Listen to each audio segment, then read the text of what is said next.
Hello everyone, I am Garima Singh. Welcome back to my channel. In my previous video, I have shared some of the important concepts. How do we classify different goods in the economy and how do we differentiate it?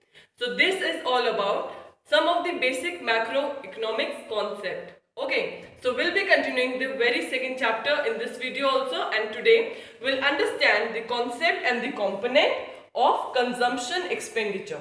When I say consumption means obviously the consumers are involved here. Okay, and when I say expenditure means the expenses that the people are making in the economy. So basically we'll combine both the terms, therefore we'll get the consumption expenditure. Now we'll understand its component. So coming on to the consumption expenditure, let's first understand what are its component. Okay, as you all know, consumption is here. So we'll be talking about the various type of consumers that we have in our economy. So when we differentiate the consumers in the economy, we put it into three categories of household units, the government and the non-profit institutions, in which we cover the NGOs, the temples, etc. Now coming on to the household unit. Household unit is each house unit which is consuming several goods in the economy. Okay, so understanding household unit as consumers. Why do they consume good? Why do they buy good? Because they want to satisfy their want, their day-to-day need. Okay, therefore they go and buy various goods in the economy. Coming on to the government. So why do government buy consumer goods? Like government need to distribute the various goods among the people, and also they go and buy defense forces equipments, okay, so that they can protect the people of our nation. Also they provide midday meals in the government school, and various other purpose of distribution is carried out by the government. Therefore they buy the consumer goods in the economy. Now coming on to the last component, which is the non-profit institutions in the economy. It consists of the NGOs, the temples, etc. Okay, so they buy consumer goods. Why do these institutions will buy consumer goods? It is because they want to do the charity. Okay, now we have understood that the consumers are divided into three categories, and we have also understood why do each one of them buy different consumer goods. So after understanding the components of the consumption expenditure, what do we get? We get the concept of aggregate consumption expenditure. Aggregate means sum total.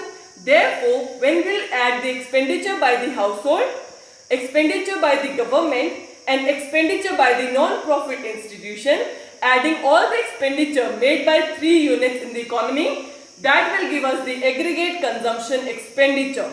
Okay. Understand the concept and the component of the term investment. What do I mean by the term investment? Investment means increase in the capital stock. When I say capital stock, it means there is a change in the capital stock. It is also known as the capital formation. Okay. So, when we need to define investment in terms of or from the viewpoint of our economy, we'll be defining it as investment refers to the total production of capital goods. In my previous video, I have shared the difference between various goods, and one of it was the capital good. Okay, so go and revise so that you can easily relate to it. So, from the viewpoint of an economy, when we define investment, it is defined as the total production of the capital goods during an accounting year. Okay, and it includes the repayment of the existing assets, or will be adding some new assets to it. This will be termed as investment, which is also called as change in the capital stock or the change in the capital formation. Now after understanding the meaning of the term investment, now let's see that investment is divided into two categories: fixed investment and the inventory investment. We'll see one by one. First we'll see what do I mean by fixed investment. It means increase in the asset. Okay, which asset? Here are my fixed assets. Fixed means like plant and the machineries. Okay, which I have bought once or I have invested once. That goods can be used over and over again for several years. Okay, therefore this will be termed as increase in the fixed asset. Okay, now let me give you one example. So you have a clear idea what do I mean by fixed investment. Okay, so as you all know, fixed assets are my like plants and machineries. Okay, suppose in the starting of the year the producer have 8 machines. Okay, in the starting of an year he had 8 machines, but when it comes to the end of the year, by the end of the year he bought 2 more machines. Therefore he had in total 10 machines now. So fixed asset will be has increased. Okay, therefore what will term here as fixed investment will be these 2 machines, which has led to increase in our fixed asset. Okay, earlier I had 8 machines, but by the end I bought 2 more new machines. So these 2 more new machines are my fixed investment. Why? Because these 2 machines has led to increase in my fixed asset, which are my plant and the machinery. Okay, so now let's see what are the benefits of the fixed investment. If once the fixed investment is made, what will it lead to? What are its results? What are its benefits? Okay, number one thing is the increase in the fixed asset will lead to the raise in production capacity. Like the example I have given earlier, 8 machines were working. 8 machines were producing good, but now I have 10 machines. Therefore, my production capacity has increased. Okay, this will lead to generation of higher level of output. Now, because I have 10 machines, I will be generating more of that output now as compared to my previous one.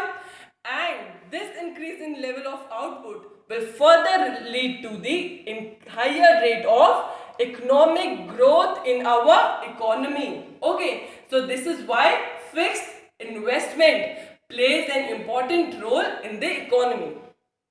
Now coming on to the second type of investment, which is our inventory investment. Okay, now let me explain what do I mean by inventory investment. Okay, so as you all know, the producers not only have the fixed asset with them, the plant and the machinery, they do have the finished goods, which are the unsold goods and are the goods which are still with them. Okay, some are semi-finished goods which are in process of production, and the raw materials. These are the other type of goods which the producers need or the producers have. So all of this will consist of our inventory investment.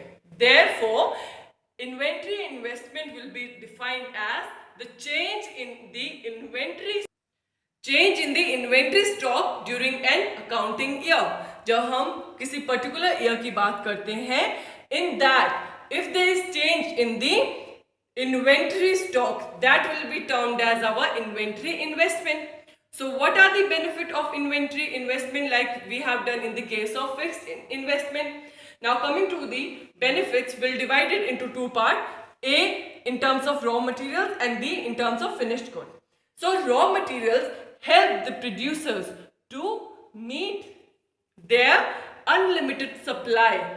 Okay, so there is unlimited supply of the raw materials, due to which they can avoid their day-to-day purchase from the market. Once they have decided to make certain product, they will go and buy the raw material altogether. Therefore, as we have the unlimited supply of the raw material, this will avoid the problem for the producers to go day-to-day basis into the market to purchase various goods. Now, second here in term of finished good is, this enable us or the producers to meet the potential future demand. So, the producers, by producing the goods in the economy, are basically meeting the requirements what people are demanding. Okay, therefore the finished good will enable the producers to meet the potential future demand. Now let me give you one example here. Suppose a producer want to sell 1000 machines. Okay, but he was able to sell only 500 machines. Okay, so the remaining 500 machines are the unsold stock. Okay, which will be termed as the undesired inventory. Okay, because this 500 remaining machine has led to the loss to the producer. Therefore, you need to remember the inventory stocks need not to be profitable every time. Sometimes or maybe these inventory stock can be termed as the undesired inventory stock, okay, which has led to the loss to the producer. There are two more new terms, which is the desired inventory and the undesired inventory. So by far I hope you have already understood that desired inventory are the producer's planned inventory stock that are planned accordingly to meet the future demands, whereas the undesired inventory is the unplanned inventory of the stock, and this happened because the demand is not favorable now. Like in the case of example, desired inventory will be called the 1000 machines which the producer has produced in order to meet the future demand, thinking that people will buy the machine. But what happened? Only 500 machines were sold out. It means the remaining 500 were the undesired inventory. And why did this unplanned inventory happen? It is because the demand was not so favorable. Now, there are two more important concepts regarding the investment, which is the gross investment and the net investment. Listen to it very carefully, these are really important. Number one here is gross. Gross means it includes the expenditure by the producer on the purchase of a new asset. Either the producer will be purchasing the new asset or will be replacing the old ones. Okay. Whereas the net investment means only the purchase of the new asset only. Okay, like in my previous example, I have given you explaining the term fixed asset. By the starting of the year, I had 8 machines, but by the end of the year, I had 10 machines. Therefore, the 2 more addition of the machine will be termed as my net investment. Okay. Now, coming on to the second point, gross investment includes the depreciation of the asset. I will be explaining the term depreciation in brief in my coming next 5 to 10 minutes. Okay. Now, whereas the net investment does not include the replacement investment, because here it includes only the new asset, only the purchase of the new asset. Okay. Whereas the gross investment does not show any net addition to the existing. When I say gross investment, I will not be explaining this term in terms of the net addition to my existing stock. Why? Because here maybe the producer has gone for the replacement of the old one or the repairing of the old one. Okay, not necessary that he has bought a new machine. Whereas by net investment includes only the purchase of the new asset. Therefore, it will show my net addition to the existing stock. Why? Because like in my example, when I had 8 machines, after buying 2 more machines, my total asset became 10 machines. Therefore, net investment shows the addition in the existing stock, whereas gross investment does not do the same. Now let's understand the concept of the depreciation. What do I mean by depreciation? When the fixed asset like plant and machinery are in use, and because of their usage they go down in their value owing to the wear and tear, okay, or due to the accidental damage, or due to the change in technology, or due to the change in demand. Wear and tear means I am continuously using a machine, therefore I need to maintain it. Regular services had to be done so that the machine function for several more years properly. And if due to unfortunately I met some accidental damage, okay, in that plant, therefore this will lead to the damage of my machinery also. Other here factor is in term of depreciation, it is due to the change in technology. Suppose some new machine has been introduced in the economy, and now the work which were done by the previous machine, now the new machine are taking less of time and consuming less of electricity. Obviously, the producer will go and update its technology. Therefore, he will update the technology in terms of his machine and etc. things. And the last factor here is change in demand. Due to the change in demand, will also be leading to the change in the value of the fixed asset. Okay. And the fourth point, which is the change in technology and change in demand, will be termed as expected obsolescence, which means which need to be updated with time. Okay. Technology is one thing and the demand of the consumers are another thing, which the producer should keep in mind and should update from time to time, as because every day the fashion, the trend, the technology keep on changing. Therefore, it is very necessary for the producer to be in touch with the present time. Okay, therefore the third and fourth term is termed as the expected obsolescence, which need to be updated according to the time. Okay. Also, depreciation is also called as the consumption of fixed capital. Okay, it is also known as the consumption on fixed capital. Understanding the term depreciation by using an illustration. As we all know, fixed assets need replacement from time to time, and for this replacement we need some fund. Okay, so now we'll understand what are the provision for meeting this depreciation demand. Now let me give you one example here. Suppose a producer has bought a machine for rupees 10 lakh. Now we all are aware this machine need to be invested with some amount for their replacement value. Okay, and the expected lifetime of use is of this machine is 10 years. Therefore, if I calculate my per annual or per year provision for the fund of this machine, I'll get 10 lakh divided by 10 years, I'll get 1 lakh rupees per year. Okay, so this is the value, this is the provision, the fund that I'll require for the replacement of the machine after 10 years. Therefore, there comes the concept of a depreciation reserve fund. By depreciation reserve fund, what do I mean? It means the fund which the producer will keep for the replacement of its investment. Okay, after 10 years, when he need to replace this machinery, he will be requiring some amount, some fund with himself. Okay, therefore, this is rupees 1 lakh per year. He has kept this as a depreciation reserve fund. After 10 years, when he need to make a replacement for this machinery, this fund will be used by the producer for the replacement investment. Okay, now understand the significance of this depreciation reserve fund. Okay, so this fund is used by the producer, as we all know, for the replacement investment. After 10 years, when he will be replacing the machinery, he will be requiring some amount.